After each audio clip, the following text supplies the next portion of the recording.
মুরব্বী কত তার বিচার করছো, মুরব্বী যেতজনে বিচার করছো অতজন রে আমি কইয়ার রিয়াজ মামু তাকে লইয়া সারারে আমি কইয়ার তুমি তাই হুশিয়ার হয়ে যাও, আমি তোমার তানোর উপরে কেস টুকিমু তারে দিয়া, তোমার তানোর উপরে কেস টুকিমু। তারে যদিন মারছো তে এইগু ভিডিও বনে কিলা, আর ভিডিও যদিন বনে তে এই ভিডিও এগু বাইরে লয় কিলা ফেসবুকও, বুঝছো নি? এখান কথা মনত রাখিও। 2 নম্বর মাত আমার শুনো, বেটি হইছে তার লগে বিয়া বইতো, হে বেটি আনতো, বেটি তার লগে যাইতো, বেটিয়ে কোরআন শরীফ আদ দিয়া কসম কার আমি অমুকর লগে যাইতাম। এর বাদে তুমি তাই তারে দৌড়লাই, দরিয়া তুমি তাই গরু নিয়া মারলাই, মারার বাদে তারে 1 লাখ টাকা ফাইন করলাই। এই টাকা খেয়ে নিছে, এই টাকা এগুন খানো গেছে।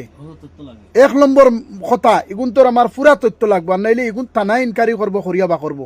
আমি বর্তমানে থানার যাইমু গিয়া তোমার তানো সারার উপরে কেস করবো, যেত মুরব্বী সকল আছেন।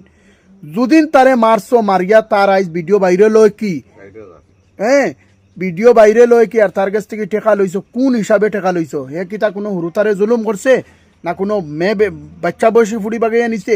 হে বয়সালা বেটি নিছে, 2 হুরুতার মারে বাগাইয়া লইয়া গেছে, আর এই 2 হুরুতার মা তাইর মর্জি হিসাবে গেছে। তাই আইজ কি তাকে লইয়া 2 বছর থেকে তারে বালা ফাইয়া তার লগে গেছে। আর আজকে তুমি নিয়ে তারে অন্য অত্যাচার করায়, মানুষের কাছে শরম দেওয়াইতরায়, তোমার এই অধিকার খেয়ে দিছে। তুমি কি জাতর মুরব্বী?